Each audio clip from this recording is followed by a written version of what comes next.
Welcome back to the Warrior Servant Leader podcast. This is going to be a great Wisdom Wednesday episode.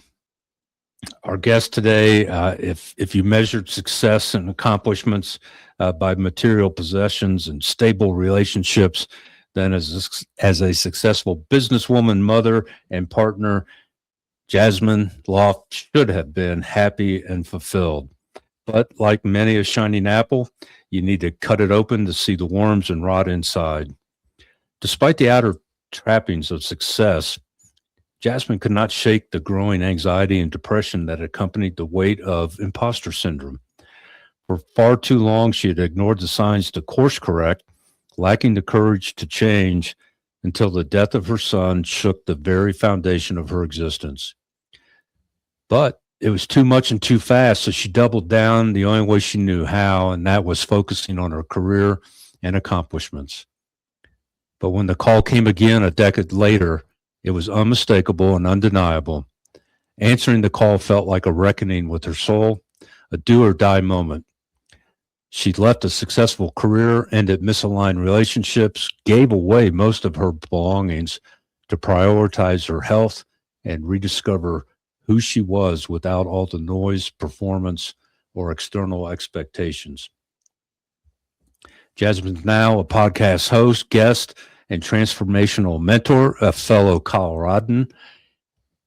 She's like right up the road from us. In service to those who are called up to level up their story and rewrite their identity from the inside out, realigning, reclaiming, and redesigning their most authentic lives. Jazzmyn, welcome to the Warrior Servant Leader podcast. We're going to have a great conversation. You and I have so much in common, and I'm really looking forward to you sharing with our audience your journey. Thank you for having me. It is an honor to be here and to have this conversation with you, Pat. Well, thank you. And this is going to be a little bit of a tough one, I think, in a way for both of us because of the one big thing that we both share. And we're going to get to that. But before we do, I want to kind of dive into what was life like for Jazzmyn before that phone call about your son? Well, at that point in my life, I was divorced.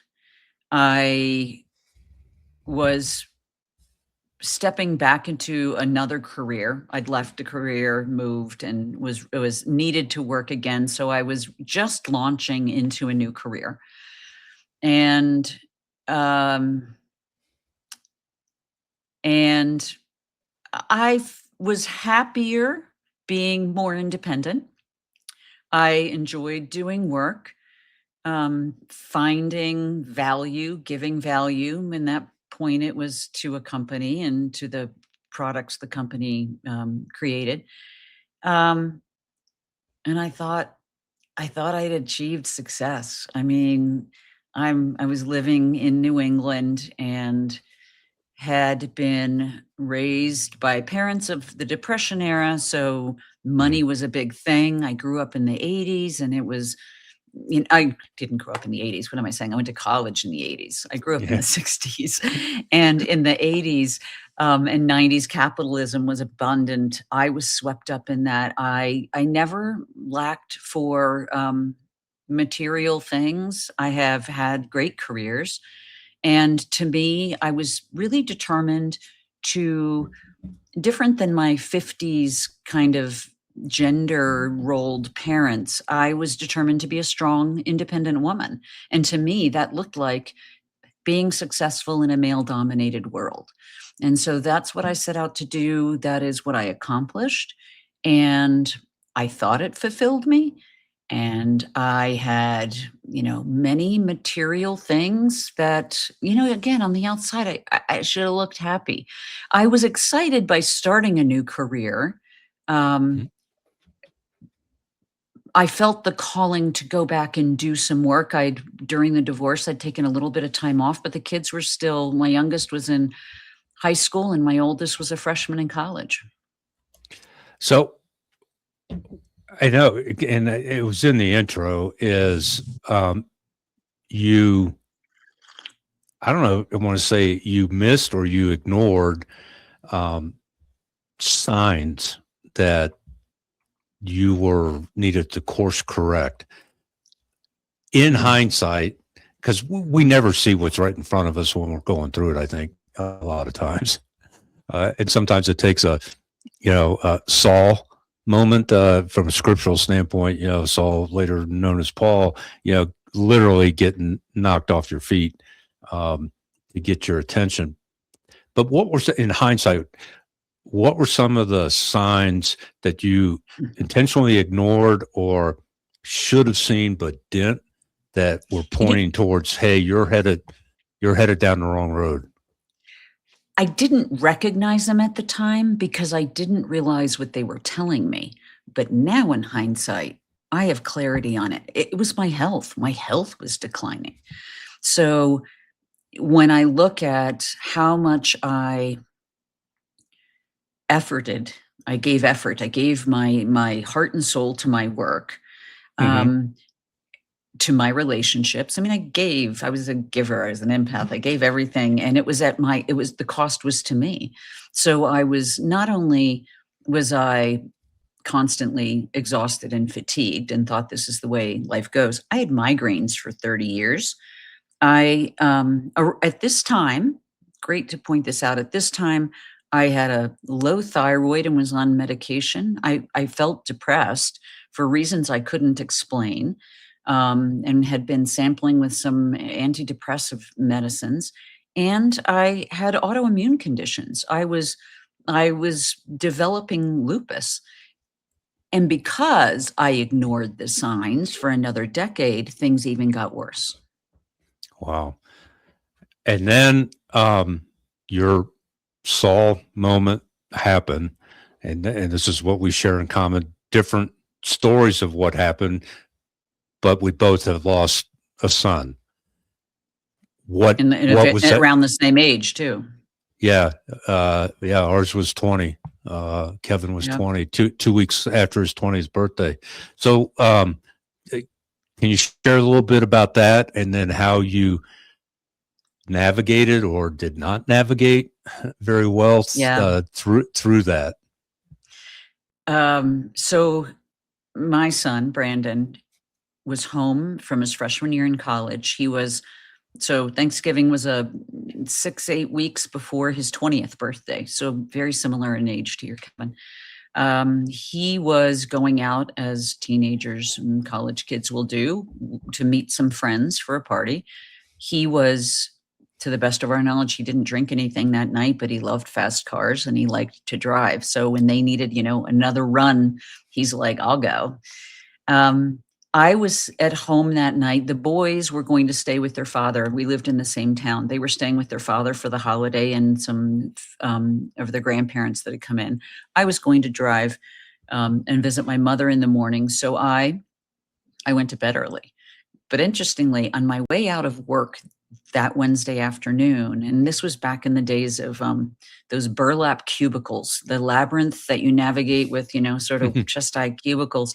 And as I'm walking out, and it's quiet and hardly anyone's there, my attention got pulled to look at someone's cubicle. And people have cards and pictures and everything over it. And what caught my eye was, it's very common, we hear it, but I'll repeat it. It's dance as if no one's watching, love like you've never been hurt, sing as if no one's listening, and live like it's heaven on earth.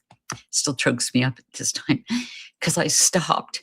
And in that moment, this is my son, I feel his love. In that moment, it just hit me and I'm like, that's my Brandon. Boy, if that doesn't encapsulate the joy and the vivaciousness that he brings to life. So I just had a sweet moment. I just thought of him and off I go. I wake up at 10:30 that night to a knock on the door. I'm deep in sleep, but I get roused out of my sleep and I'm thinking, okay, this doesn't seem good. And it's an officer at the door, and instantly I knew. And it was basically, who, and it's Brandon and what, and a car accident. And so in that moment, and it's interesting because he had hit a tree on this side of his head. Um, and as the officer was telling me this, my brain short circuited. I just felt, I felt this energy just, it was, it dropped me to my knees. My knees buckled, and this, again, this energy to my frontal lobe just short circuited. And, I don't know if, I don't think technically that's shock, but the news was shocking, of course. Hmm. And he asked if I could make my way to the hospital, and I'm like, just stay with me a minute so I can get my legs under me. And I did. I ended up driving to the hospital and meeting my ex-husband and my son there. And we were quickly ushered back through the labyrinth into the deep bowels of the emergency area, where a neurosurgeon of some sort, I don't know what he was, but he had to do with the brain and surgery. And we were in basically a little closet with just a few chairs. And he basically told us that it was inoperable, that he would not, there's nothing he could do. And I don't know why, but it's my nature. They're things we can't change, right? You just know you can't Hmm. change things. So I went quickly into acceptance. And very quickly they asked, did you know your son was an organ donor? And I was like, yeah, we knew he was. And they said, well, we've got the Donate Life people here to bring to meet you. And bless their souls. Boy, Hmm. to sit with parents at that moment, they're just angels. I don't know how they do it. So next began the process of them explaining what happens. A lot of questions about his lifestyle, things we couldn't answer. So they wanted permission to speak to other kids. Did he have tattoos? I don't know. Did he smoke marijuana? Maybe. I don't know. But they Right. wanted to figure that out for the organs. That night's a blur. Basically, I'll fast forward to the next day. It's now Thanksgiving Day. I guess I showered, who knows? We're back there, and we get to see him once he's in the ICU. And what touches me, I'm very emotional in these moments. What touches me Hmm. again was just seeing the community on Thanksgiving Day that that held vigil for my Yeah. son, leaving their families and leaving their Thanksgiving observation to be there with us. And it just touched me so much. There was a lot of hugging, a lot of supporting each other. What's interesting about that day is a couple of things. One is that, first of all, it was my birthday that Thanksgiving. Oh, So my man. birthday is also that day. And I've read about this before. It's like sometimes there's an interesting timing with people transitioning, right? So Mm. it's my birthday. He's now being kept alive as they pump him full of so many chemicals to clean the organs in the body.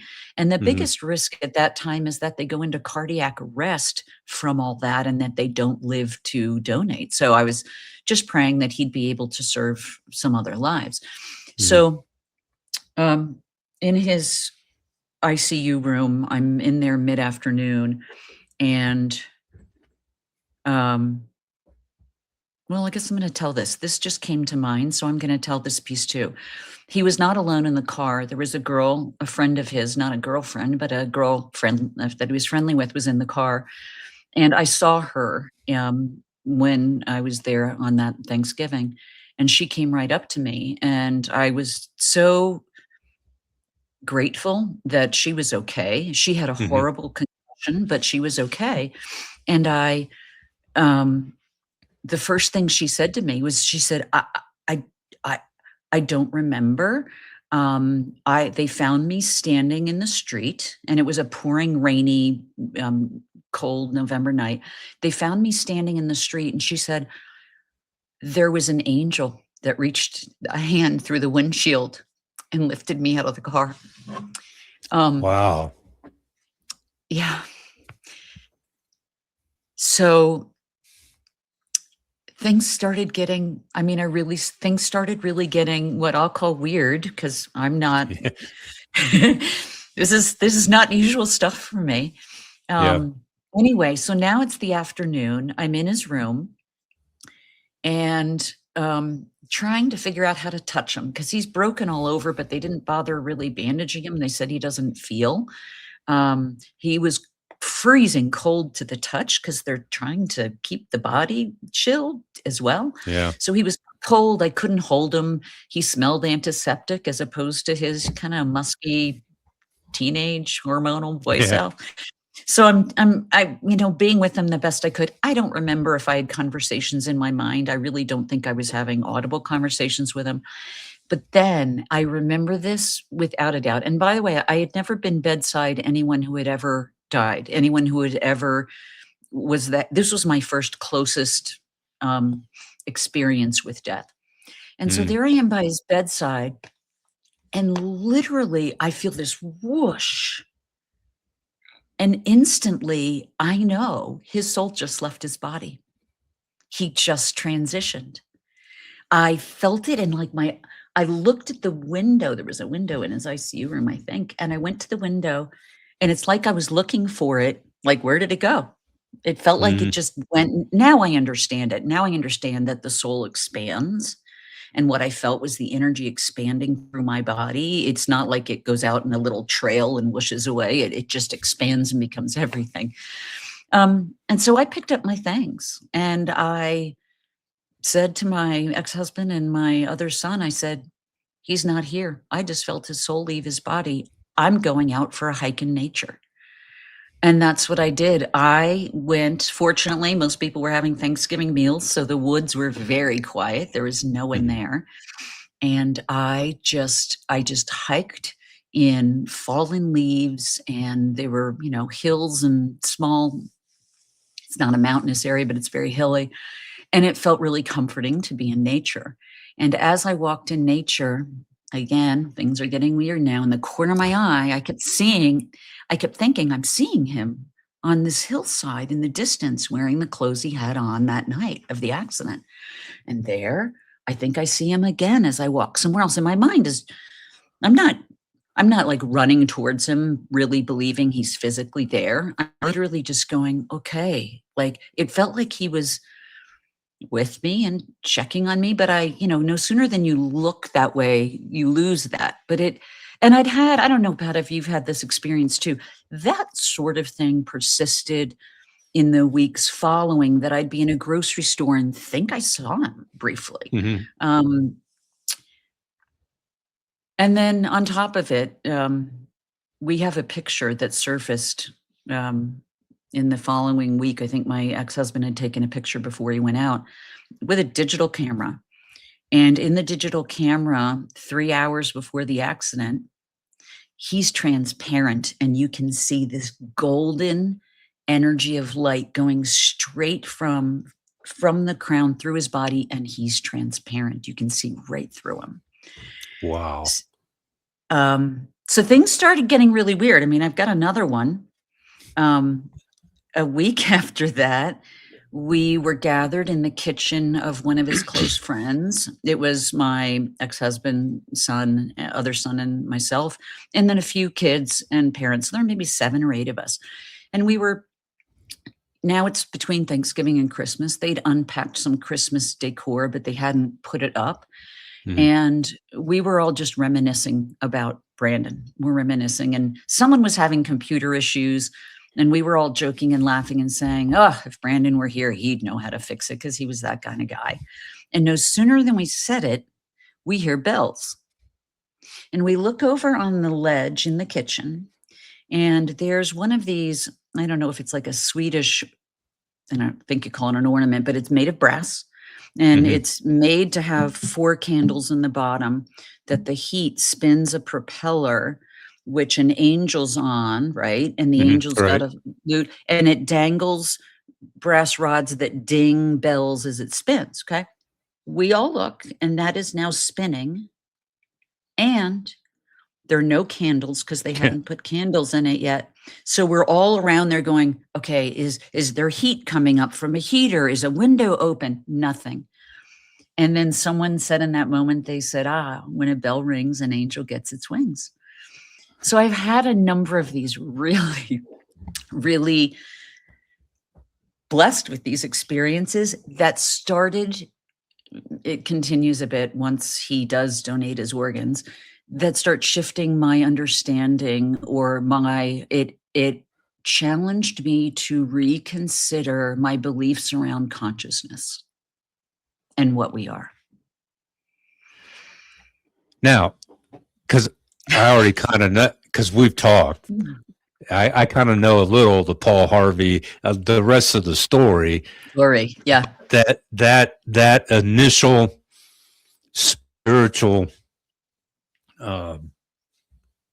exposure and events and whatnot, it didn't last. Because you talk about it really didn't hit you till you got the second call 10 years later. So Right.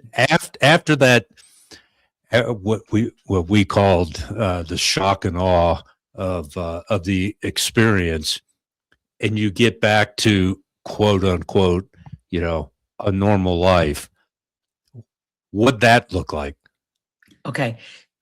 So things still were semi weird because he donated his organs to, and they ask whether the recipient wants to have any relationship or contact with the family. And there was one person that said yes, the woman who received both his lungs.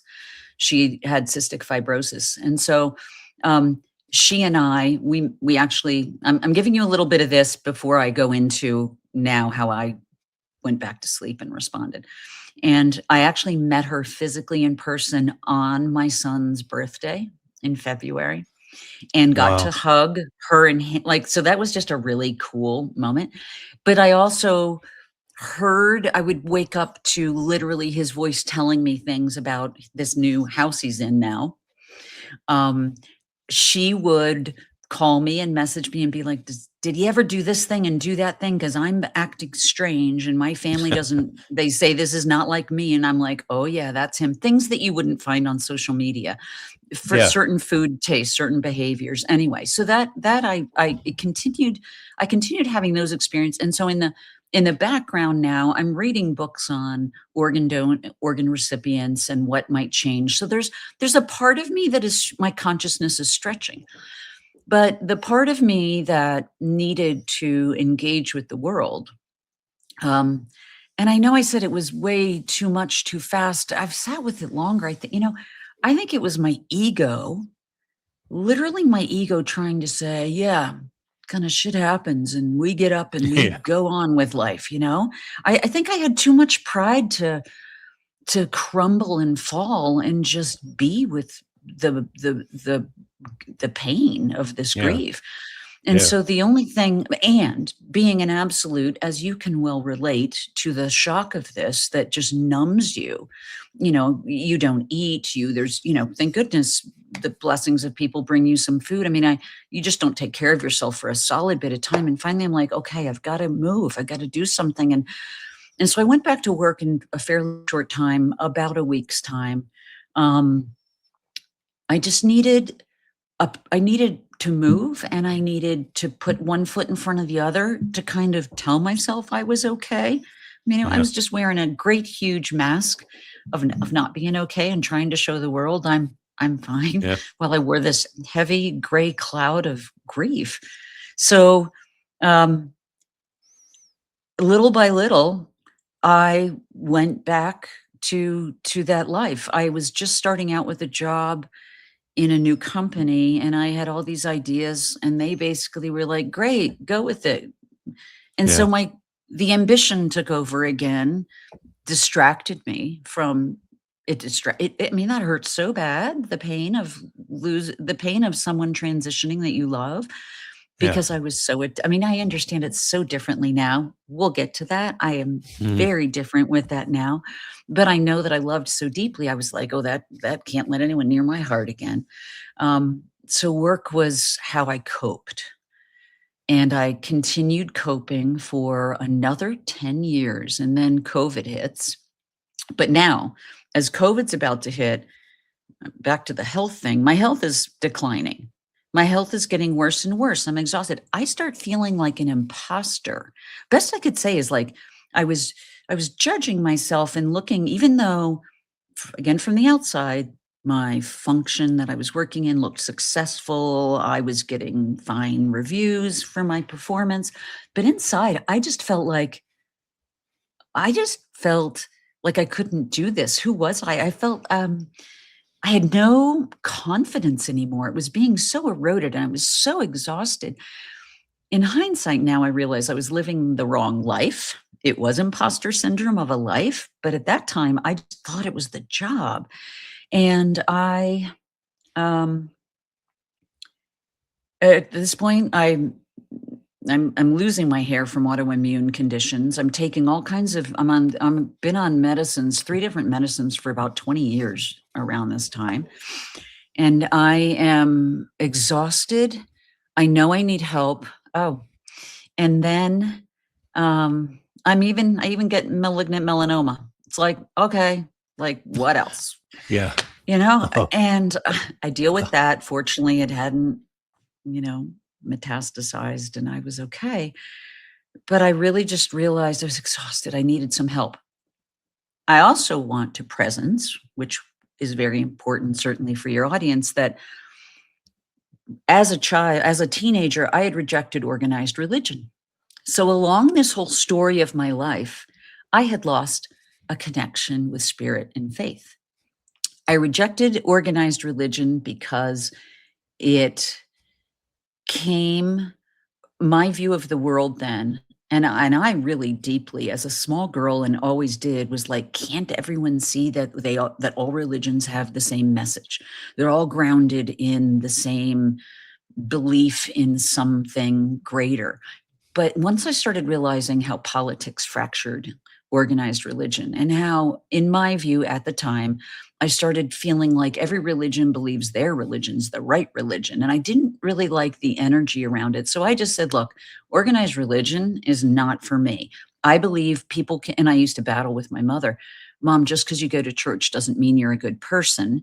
I know so many people that don't go to church who are wonderful people. And so that was my path, right? So mhm. by doing that, I went very sciencey, and I strayed very far away from having any practice of faith. Um, but now my son dies, and I'm awakened to consciousness now. So that was sort of the first step for me, was this 10-year period of, wow, consciousness isn't just in the brain like I thought. It's kind of everywhere.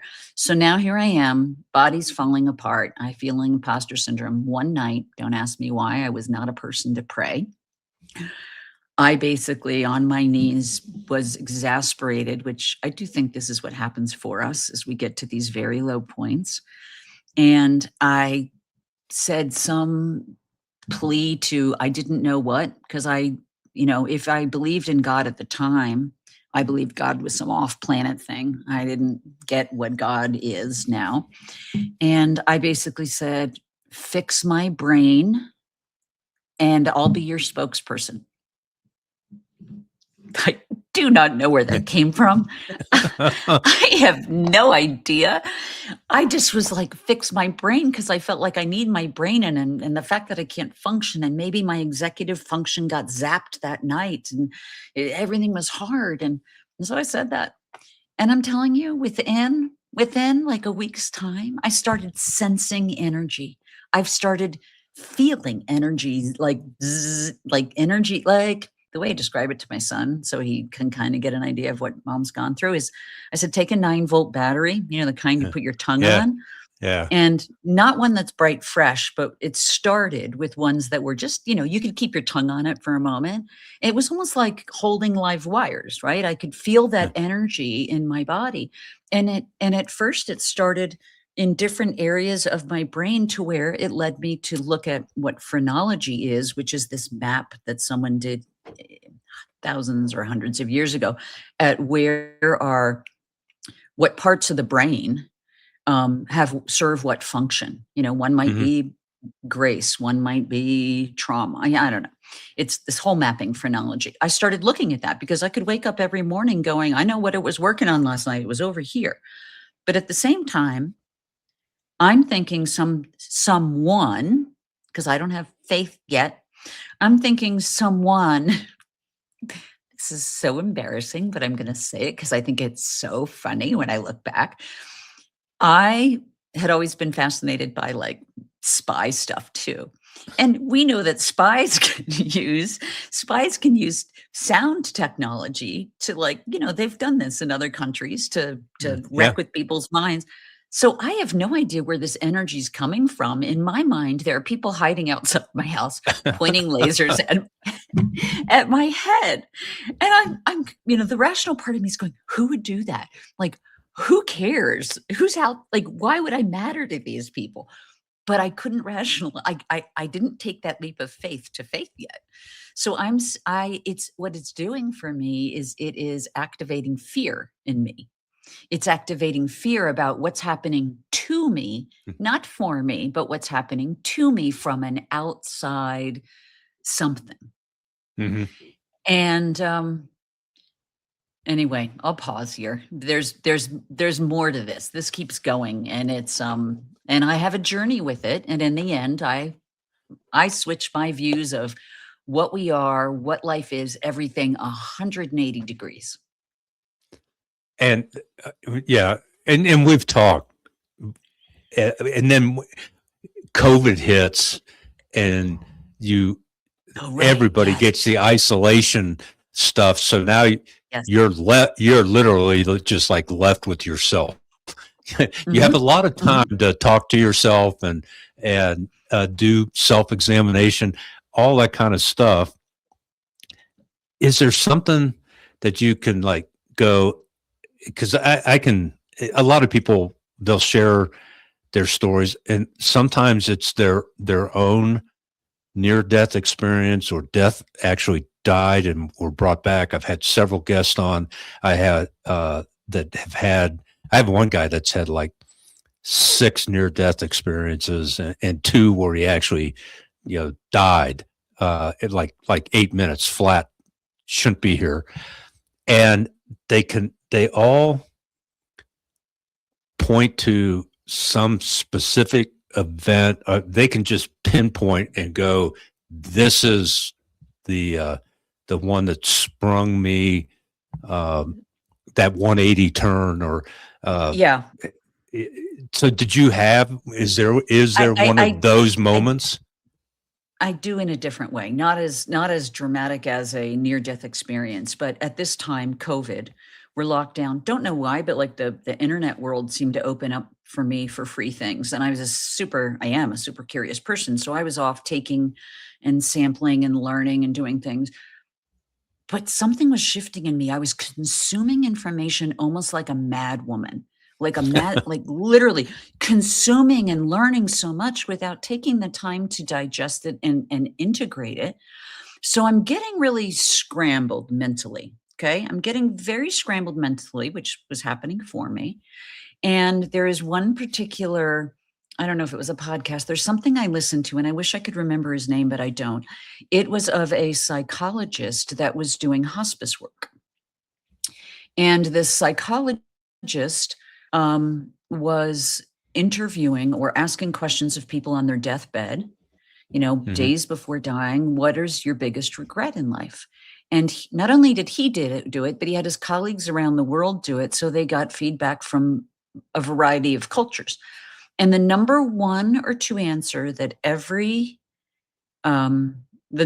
top 1 or 2 answers that bubbled to the top clearly were people saying, I sacrificed and I didn't live the life I dreamed of in my mind's eye. And that hit me. And I realized in that moment how much sacrifice how I constantly compromised and sacrificed. And yes, I had dreams in my mind's eye, and no one was going to ring my doorbell and be like, we're here with your dream life. Step into it. I knew in that moment it was going to require me to make changes. Another thing I consumed in information was a book by, I think her name is like Marie Kondo, on finding joy in organizing stuff. And her take was, if it doesn't bring you joy, if holding it or having it doesn't bring you joy, let it go. And another thing I heard, so all these things are lining up. I heard another thing that said, if it's not nourishing you, then it's depleting you, and let it go. So now I take all these things and I started really evaluating my life. Oh, work. Okay, I love the people. I'm doing okay, but it depletes me. I'm tired. Okay, work goes. I mean, I got ruthless. The relationship I was in, a loving man, would have been a virtuous man, but the relationship, I was giving too much of myself away in that. And I was like, you know what? It's depleting me. I'm stepping away from the relationship. And then I'd lived around the world. I had amassed a lot of really beautiful things and had a beach house. And I started saying, you know what I realized is the short of it is I realized I didn't want to work. I needed to put my oxygen mask on and take care of me in this exhausted state. And I was literally getting rid of whatever I could. It was COVID. You couldn't sell things because no one had services. Yeah. I could hardly get donation trucks to come. They're like, "If you can bring it here, we'll take it, but we can't come to you." So I called a few colleagues. I'm like, "You want stuff? Take it." Like, I just was like, "Take it." I saved a few things. I literally was down to a very tiny container of some bedding and some kitchen things and the boxes of books from childhood books of my son and some sports equipment. And I was like, I'm starting over. Like I'm I I I did it pretty ruthlessly. I mean, I went really, really ruthless on this. In hindsight, it was like, I know I looked like a bad woman to people on the outside.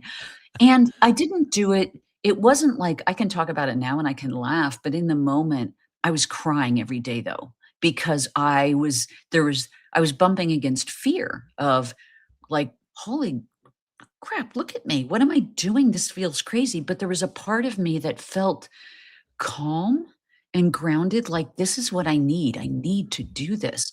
And um I was crying. I was nearly 60. I'm crying, going, "Will a man ever love me again?" I mean, I was having my pity parties and in the universe, this was all happening for me because in hindsight now I realize I I wasn't the strong woman that I dreamed of in my mind's eye.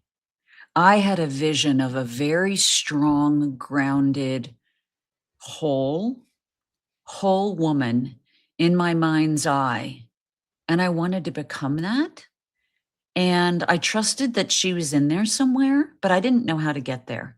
I didn't know if you hire coaches, you take class. I didn't know how to get there, and the universe was like, "Well, we know how. We're gonna set you off on on this journey." And yeah. So yeah, what you just shared reminded me. I did an article on this once.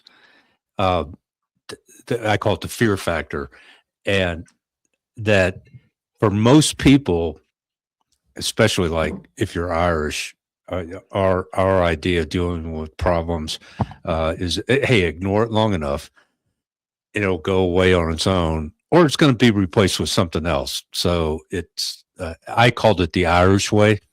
And when in the not too distant past, we had an opportunity for intervention with the whole family involved. And one of my daughters says, "Dad, that's not the Irish way. That's the Welsh way."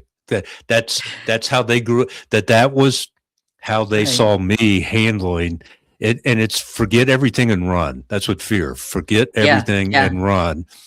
But the flip side of that, that's the negative side of fear. The flip side of that, you can still be not scared fear, but the whole I don't know, and I'm reluctant, and I call that's fear, but you can face everything and respond. And so I'm listening to you and I'm going, oh man, fear factor number two. Yep, scared, crying, do all these things, but facing everything and responding. Now yours actually went, correct me if I'm wrong, because you went from New England and landed here in Colorado. You literally packed up and left. kind of, I did. I did. it's add. I Uh, Yep. yeah, Go I mean, ahead. well, it was Oh, that well, the I'll driving tell about force this. behind that. So I love adventure. It feels great to be behind the wheel of a car. So I enjoyed getting in my car and being like, okay, new adventure beginning. It actually really it felt exhilarating. To speak to your point before about fear is um there's a difference. There's something about knowing you need to face the fear, and this was like a fear I knew I needed to face, like that there was uncertainty everywhere. I didn't know what my life was gonna look like, but I knew I needed to go there. Something in me, it wasn't mental, it was like my soul knew I needed to go there. So I get in the car, my first stop is to see my elderly mother for a few weeks, so I see her, and around this time also am I gonna go here? Okay, around this time also, um while I'm staying in that area, I sitting in bed meditating one night, I must have asked a question in my mind and my body whipped around like that. And I was like, well, that was weird. So I repeated what I did and it did it again. And I'm like, "Oh, what if I ask it was a yes or no question. So that flipped me to the yes. So I changed the question. I asked no. My body flips the other way. I'm like, what? Like, like what? Like this was fascinating to me. So I basically back to this energy that I'm sensing. I'm feeling like a 9-volt battery. I start realizing I can relate with this energy and I can use it I became a human GPS. I went out for hikes and walks. I'd set an intention and I had approached like the corner of an intersection and my body would just, I surrendered the mind and I would Yeah. just go. I went on like a 6-mile walk one night, had the most fun I'd had in 10 years. I was just like, this is fascinating. So I'm in the state, things are getting weird. And I say goodbye to my mother and I get in the car and my first stop is going to be Colorado. So at that time, my youngest son was living in Denver. And my dream in my mind's eye was travel the world, which frightened me a bit, but I was like, okay. So I thought Colorado was like a, hey son, how you doing? And off I go. Um, it's evidently not become that because that was 5 years ago. So, but what's really important to let's also go there with what I believe happens for us in spiritual awakenings. And maybe not the same way for everybody. So I can only speak to how it was for me. But I'm driving across the country and I think I did it in 2 overnight stays or something. And I'm in a hotel. And now my biggest fears start surfacing. My mind is playing tricks on me and things are getting weird. And so that was maybe night one. Night two, things amp up. First of all, I get to my hotel. I find a hotel. Like I didn't pre-reserve a hotel. I'm on the road. I pull over. I'm like, where's a hotel? I think it's time to stop. I find a hotel. I go to it. Um, I did not pay for the hotel online. I don't recall. I get to the hotel, it's paid for. I do not understand why, by whom. I'm just like, I'm afraid to talk to anybody because life feels really weird right now. So I go to the hotel room, I take a shower. I'm like, I just want to sleep. I just want to sleep. I just want to sleep. But then I start feeling energy. Now, I'm going to put a pin here for a minute and say another facet of my life. And one of the biggest fears that was imprinted on me by my maternal lineage is that men only want one thing.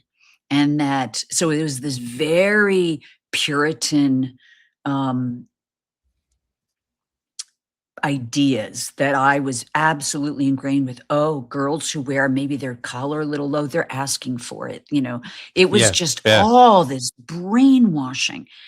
And so I'm pinning it and I'm going to go here because I hope this is okay with your audience. During college, I have a couple of experiences of being sexually violated. I attracted those because that was my fear. And so I still had this fear in my mind as I'm driving across the country. And it, it's not like I was thinking about it, but the fear came up, and now I'm sensing and I'm hearing. I mean, it got so weird that in the middle of the night, I was full on fear. I was like, um, I got to get out of here. I just have to get out of here. I don't know what's happening, and I'm afraid. I did not still understand how omnipresent, you know, God, universe is. And so I'm imagining I have to leave this place. I can outrun this. And so I get in the car and it's the middle of the night. It's 2 or 3 in the morning. It is dark and it's as foggy as fog could be, which I also now have a super belief that the universe, that life mirrors to us our inner state. So I'm in this foggy interstate. It's foggy to where I can't go as fast as I want to drive because I like to drive really fast and I wanted to really escape fast. So I'm having to go slowly. And I just started feeling that there's a car. No one else is on the highway, but this one car is following me. And I'm in full on paranoia at this time. So I turn off the highway in the middle of nowhere. And I noticed that the car is following me in the middle of nowhere. And finally, I kind of look at the map and there is nothing around. And I go, oh, this is not good, not smart, get back on the highway. So I turn around, go past this car, get back on the highway, get some distance between us. And I make it to a rest stop. And at the rest stop, I have to pee really badly. But there's this big dude standing in the middle of the night blocking the ladies' entrance. And I'm full on fear about. So, Yeah. and to this day, I don't know, is that an illusion? I mean, I think it was an illusion, but that's what my mind projected. And I was like, okay, I'm staying in my car. So I just had to pee in a cup in my car. I wake up, I get a little bit of sleep. I do not leave my car. Oh, I forgot to tell you. That the preceding, as I left the hotel and I'm driving with this car chasing me. So I don't know where this comes from. But all of a sudden, I start singing Amazing Grace, and I repeated it for 2 hours on repeat. That's all I did was Amazing Grace, the song for the best of my ability to remember the lyrics, and I sang it on nonstop repeat. I was calling in a higher frequency of something that I needed to make me not feel as scared. Anyway, I'll jump forward a little bit. So the next day, I leave the rest area, never got out of the car, made it to the other side of the state, got gas, called my brother who lived in Europe and was like, I have to tell you what happened to me. This is the weirdest night of my life. And then I made it to my son's and I just felt safe to be there. And then I'll pause here, but that then began me realizing how much the nervous system, the body needed to rest and heal, and that I really just needed to stay put where I was, not at my son's. I ended up moving to another town and I just stayed and I'm still here waiting for that nudge to, if I'm guided to go somewhere else, so be it, I'll go somewhere else. But it's been really, really, really healing. And within 5 months of arriving in Colorado, I was off all medicines and my body's just healing. It's like the pivoting my life and not fighting against the current and finally going with the flow was just wind in my sails. I just intuitively started finding healers, most of it holistic, and was off all medicine within 5 months. And I just am healthier than I've ever been. Wow. And I'm listening to you, and I'm like, and some people are probably shaking their head of go, okay, yeah, this is really weird and stuff. And if I hadn't, I'm going to take it outside of a little bit, but I did an episode on this. Is I actually encountered a 15-year-old that was possessed.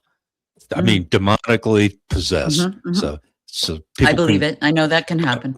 And that's one of the things that I'm adamant about is people will roll their eyes when somebody talks about a miracle and these experiences, but man, in a heartbeat they'll believe in the exorcist and the spinning head and and all that. It's like, well, if you can believe in the worst, why do you resist believing and accepting people's journey that isn't that horrific, demonic, made for TV movie or big screen movie.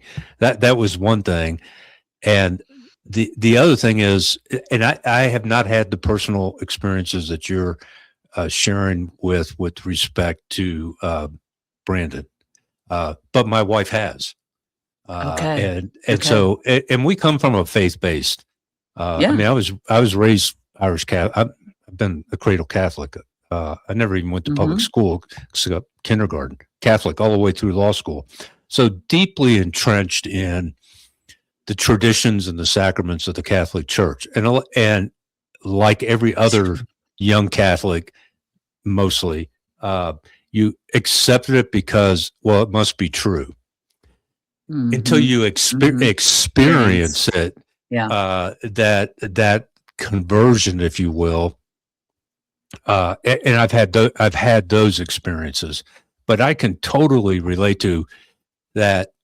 I don't know why, like this just happened the other day, and it's in little things. It doesn't, if you have, I call it the spiritual awareness. People will talk about situational awareness, be aware of your surroundings and all that, mostly out of fear, because it's vigilance. That's what we teach our kids, school shootings and this, that, and we're telling them, be aware for the worst and then have an exit strategy.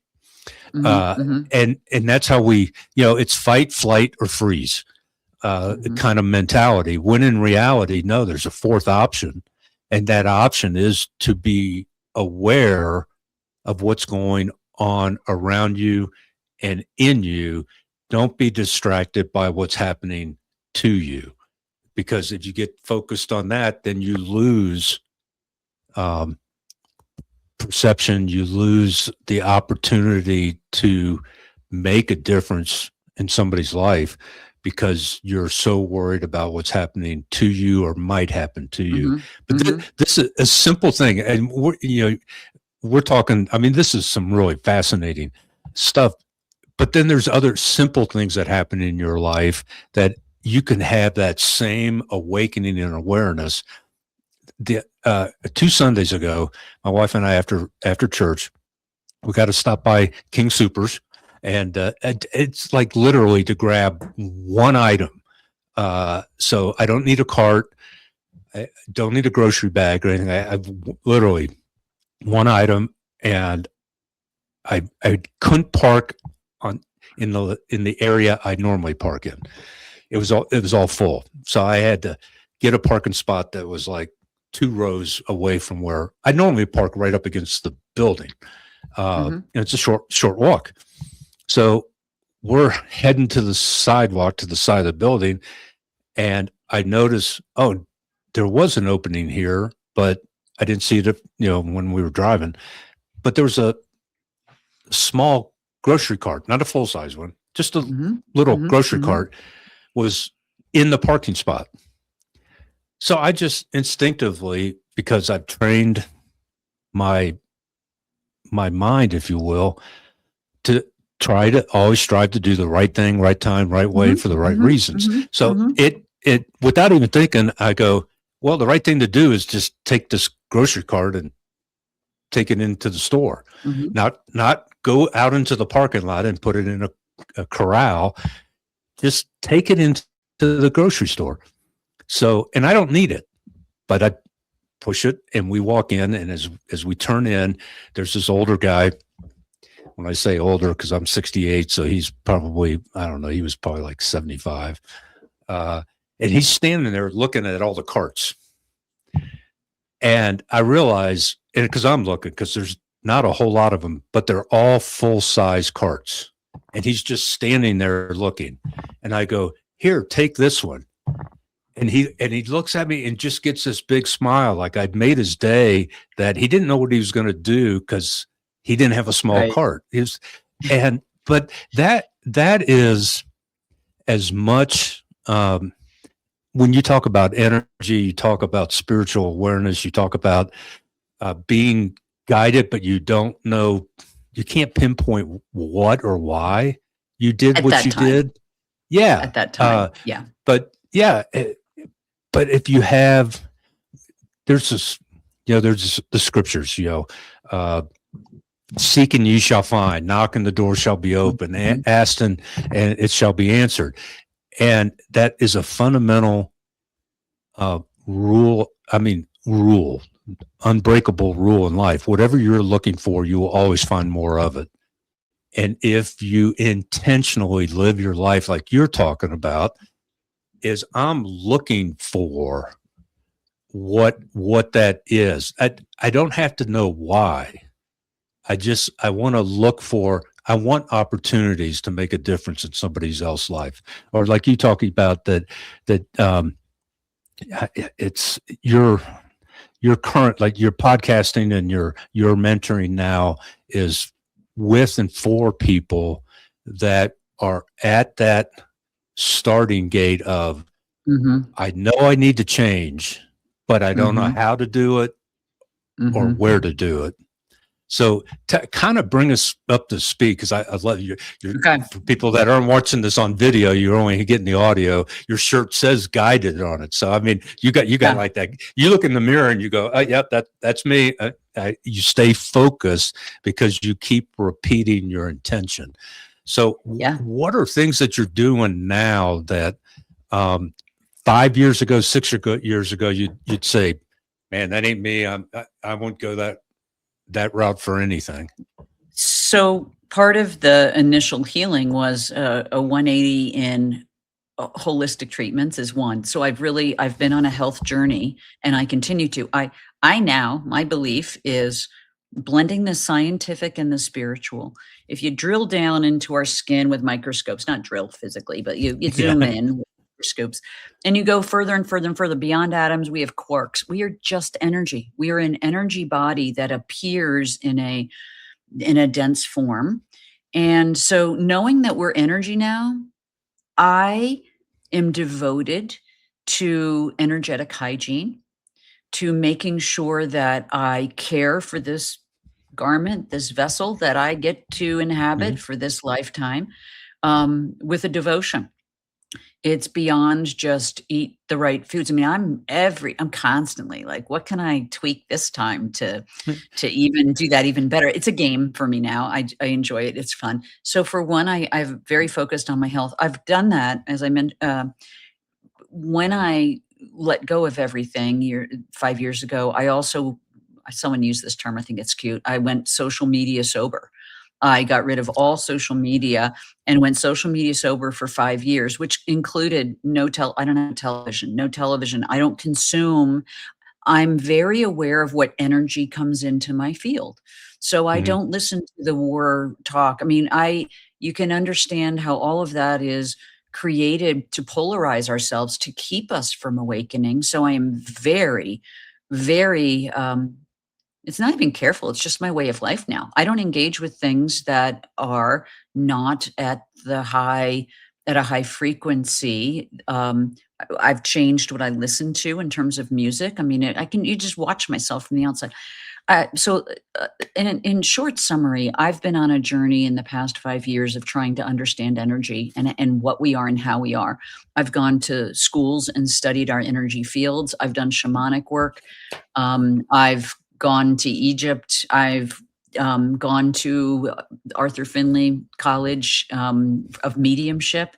I've gone to the Monroe Institute in Virginia to understand. If I have a curiosity about these vehicles and how we can connect more deeply with spirit. And I'm at the point now where my current real belief is, and I think a lot of quantum physicists would agree with me, that everything is frequency. Everything is frequency. And as I've cleaned up my energetic hygiene, and as I've gone to Peru and worked with plant medicines too. I mean, I'm anything I can do. I've been doing it. And as I've healed as I've taken care of, as I've released, because we are physical, emotional, mental, and spiritual bodies. And the last thing that gets affected is the physicality. So when it manifests in the density of 3D and physicality, it's a deep wound.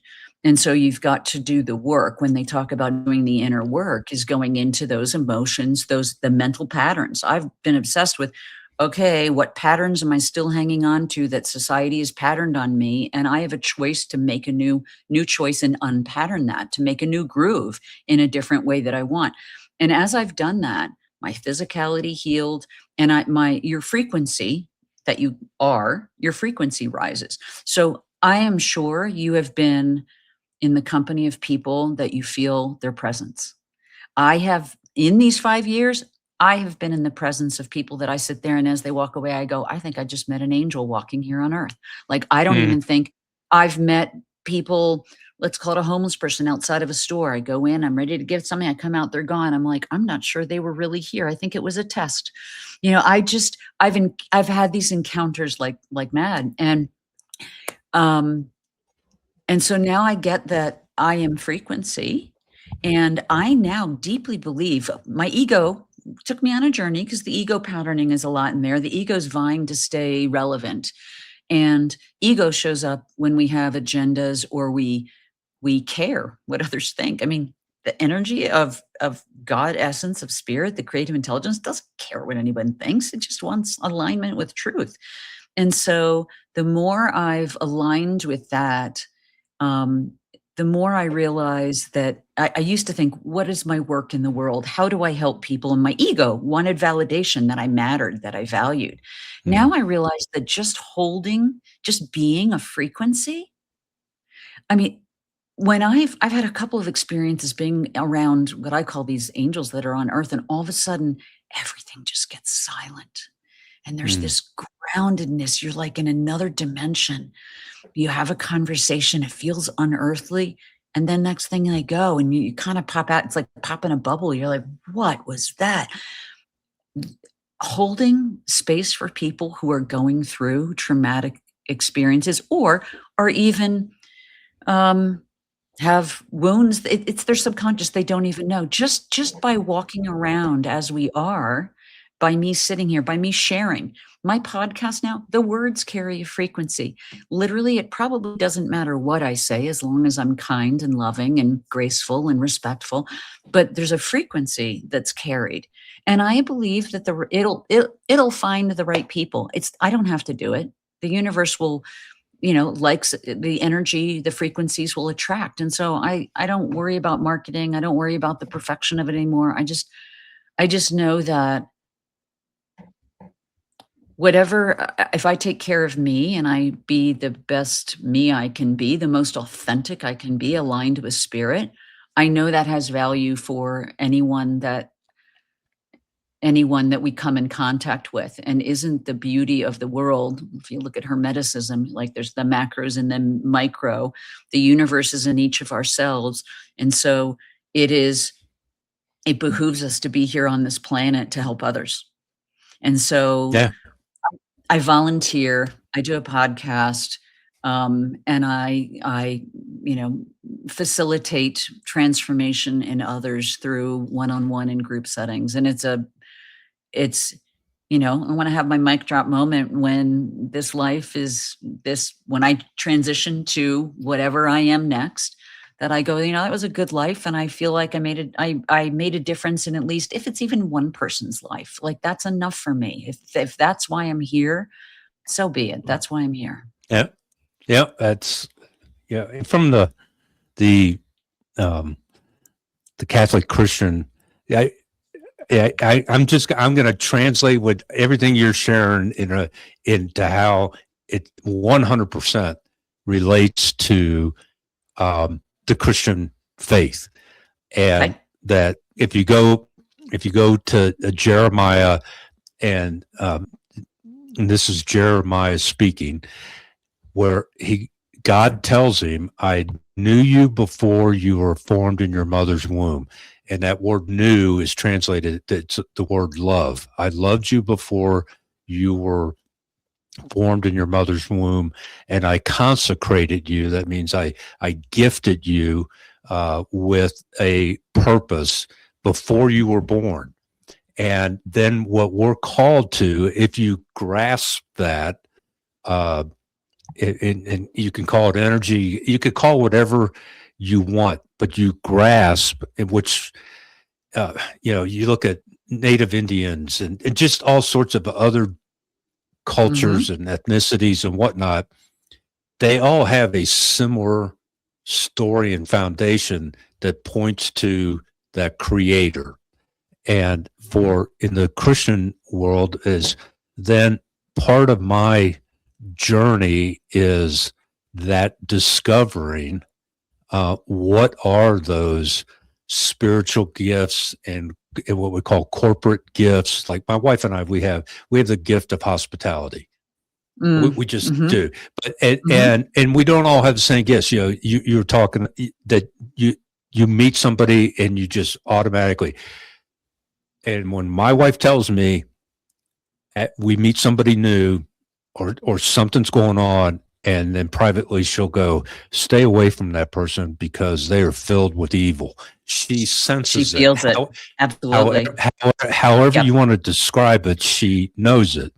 And she's one of only, I know very few people uh, that they'll talk about being in a meditative state and praying and whatnot. She will tell you, especially since Kevin passed, uh, is literally she has heard the voice of God, not just a thought or whatever, but Right. Yeah. audibly Yeah. she has heard the voice of God, or she has talked, uh, to my dad since he passed, and Kevin, and I just got, you were talking about the spinning angel thing.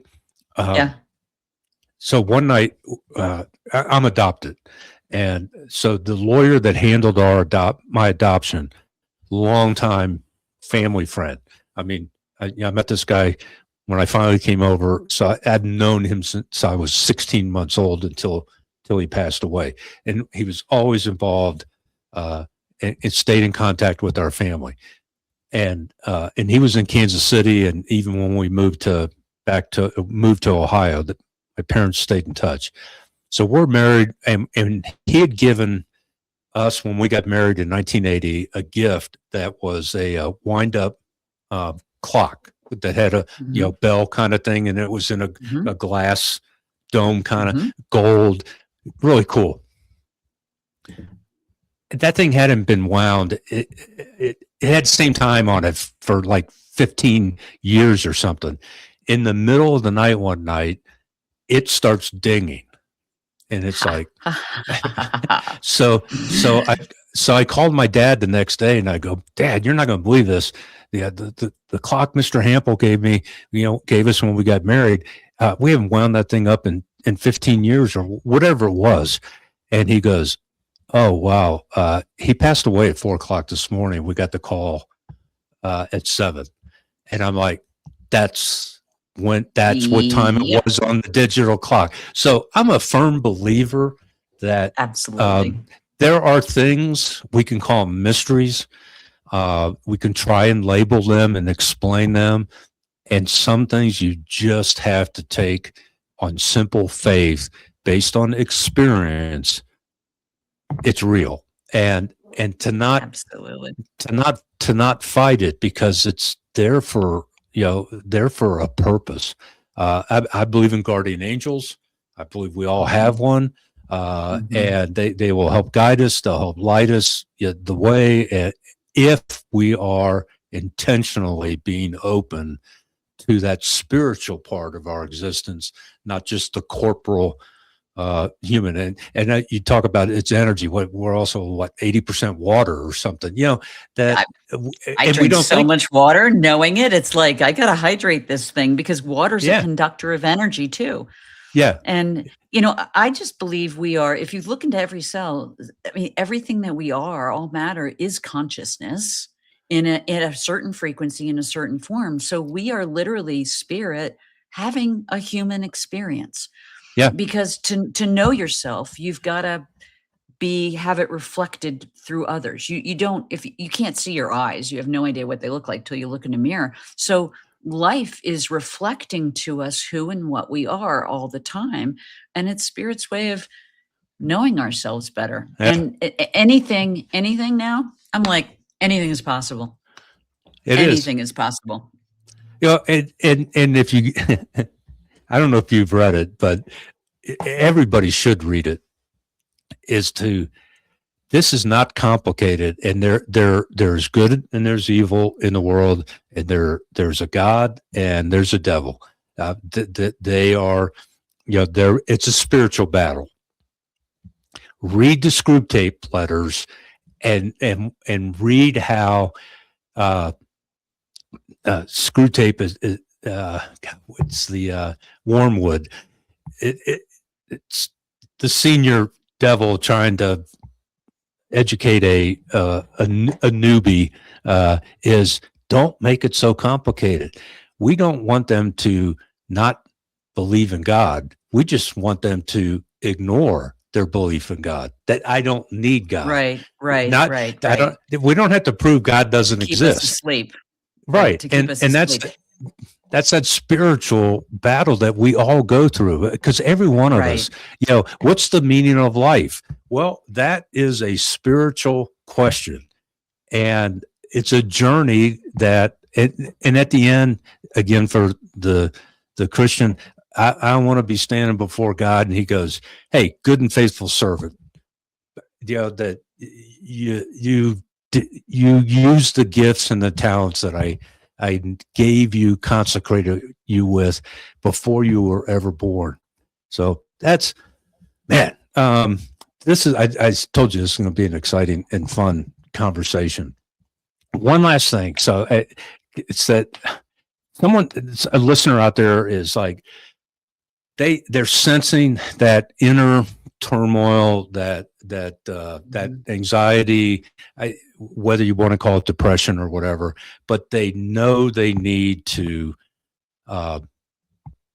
do something differently than what they're doing. And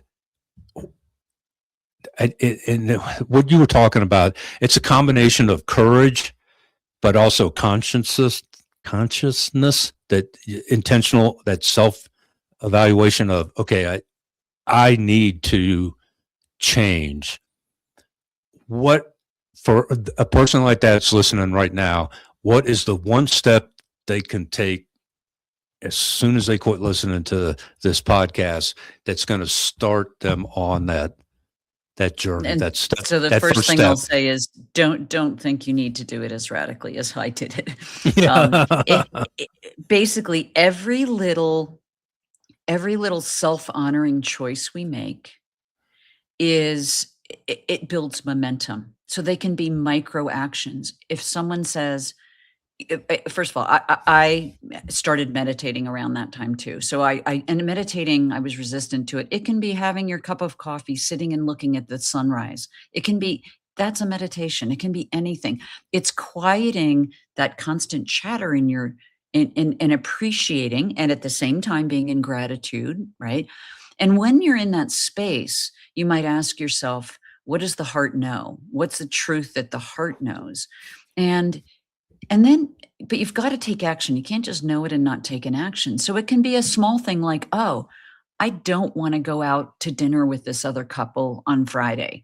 Like, if you honor that, you have just gotten a little piece of yourself back. It doesn't take a lot.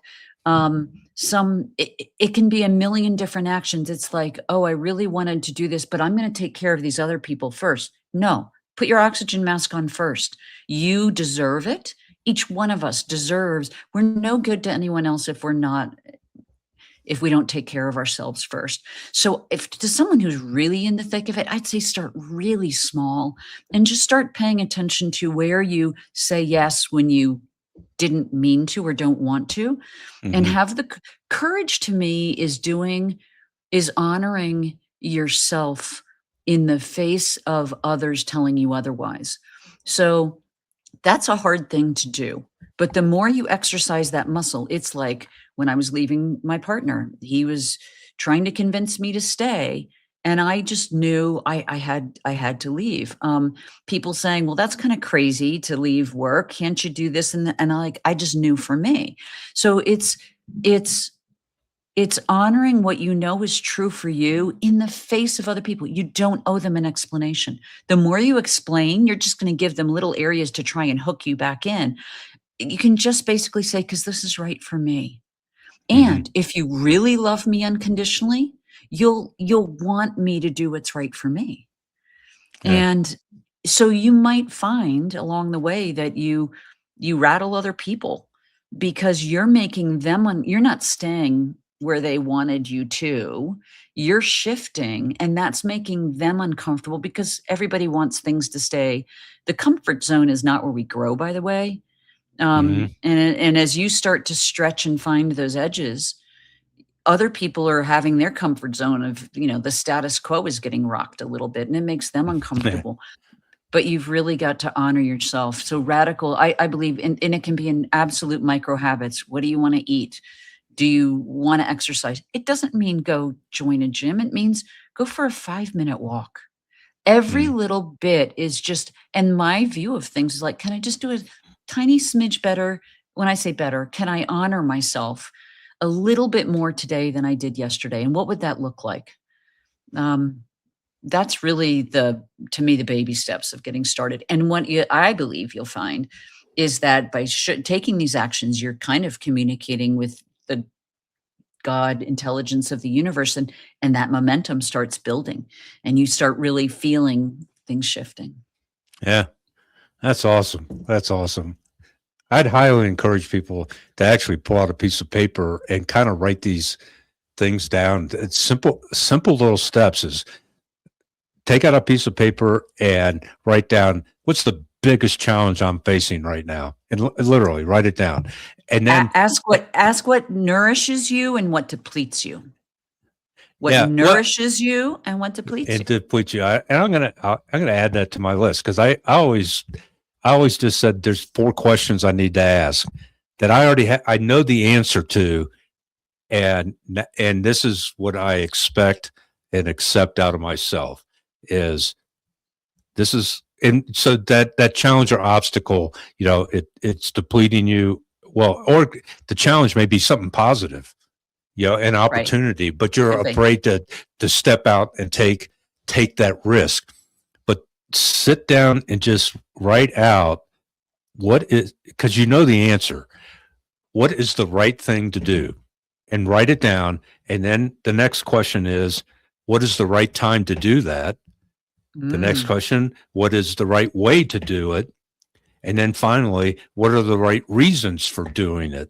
And mm, if you write that down, because I'm a visual learner, not an audible mhm, learner, mhm. is I can look at that and go, dang, I just got a roadmap to overcome this challenge, or to embrace the challenge, to accept the opportunity, like a new job across the country.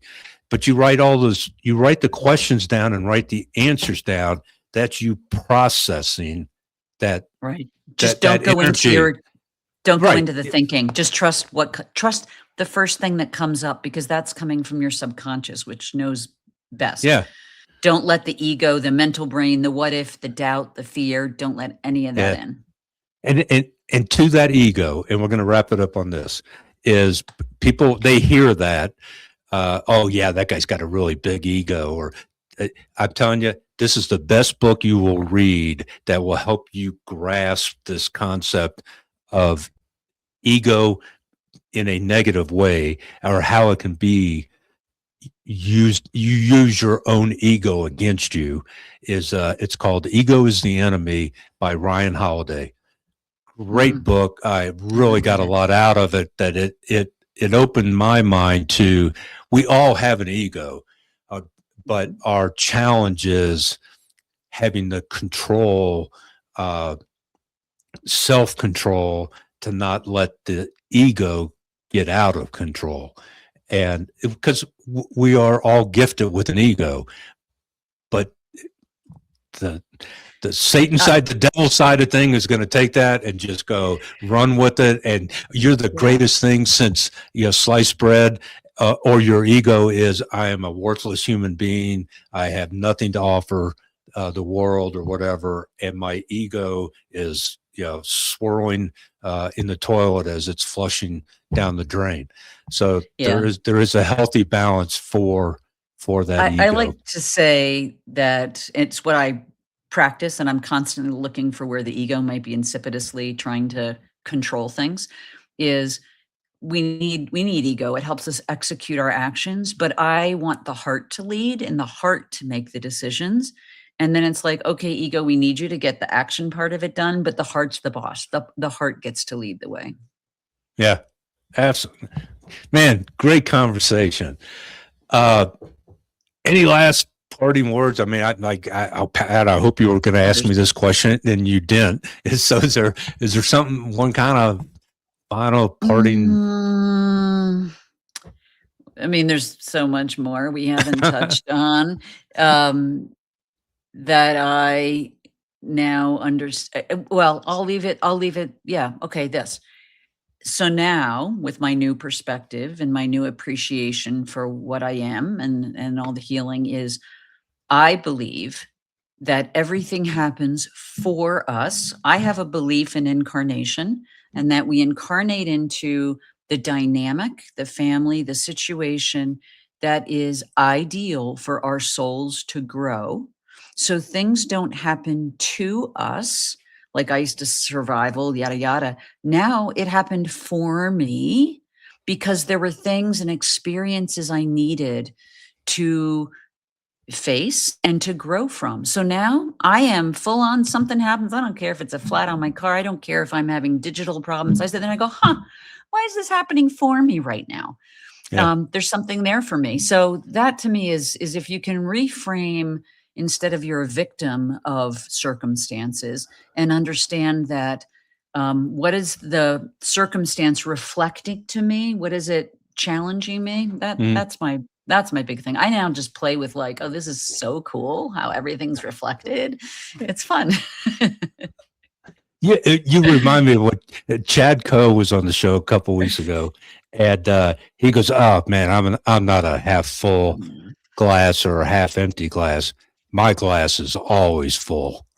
He just doesn't let circumstances tip that glass over and drain it out and like, oh, I've lost something. He goes, he's the most energetic, happy guy I've ever talked to. And as a kid, he was special ed. This is back in the 50s, early 60s in Illinois. And he was put in an institution and their classroom was a padded room with 4 students. No, it's worse. 4 students, a teacher, and a cattle prod. And you would get shocked. Yeah. And so, to come from that to where he is now, he's just a dynamic, great guy. And I just love having him on the show. I've loved having you on the show, and we're going to do this again. We'll stay in touch. And for our audience, thank you so much for joining us today. If this message touched you, tested you, challenged you, that's great. That's part of why we podcast, is to impact the lives of others. Jazzmyn, how can people reach out to you? They want to learn more, be more, do more. How do they get a hold of you? Probably the easiest place is I have a web page that all the episodes are on, and you can reach to me there. So go to whentheheartcalls.com. Simply whentheheartcalls.com. I'm not a great digital person. I'm working on it. Okay. Just have patience, but it's there, whentheheartcalls.com. And Pat, what an honor to meet you. I mean, we had a little quick connection on a different call. And then once we started sharing stories, I was like, oh, I see universe. I see what you're doing here. Okay. And likewise, it's so reassuring when you get those affirmations that, like, I started a podcast. I'm like, nobody's ever going to listen to this. And we're now in 67 countries. It has nothing to do with me. It is all God working, going, hey, there's this person in Pakistan. I'm not kidding. Roman Catholic guy in Pakistan sent me a message, goes, I heard your podcast. I have a small apartment. We have a little Bible study here because we can't get a priest all the time. And he actually invited me to come to Pakistan. But it was Aw. one single episode that he happened to hear, and it's like, thank you, God. I'm living out what you have gifted me with. So So talking with you and this is God. there are no coincidences. No, And I yeah. just, before this, I just recorded my weekly episode. And that is exactly what my weekly episode was on, was you are not here by accident listening to Yeah. this episode. It was exactly that. How beautiful is that? Yeah, that is so awesome. Well, Jazzmyn, thank you so much for our audience. As I close every show, remember, always strive to do the right things at the right time, the right way, and for the right reasons, because that's what warriors, servants, and leaders do every day, every time. Love you all, and see you next week.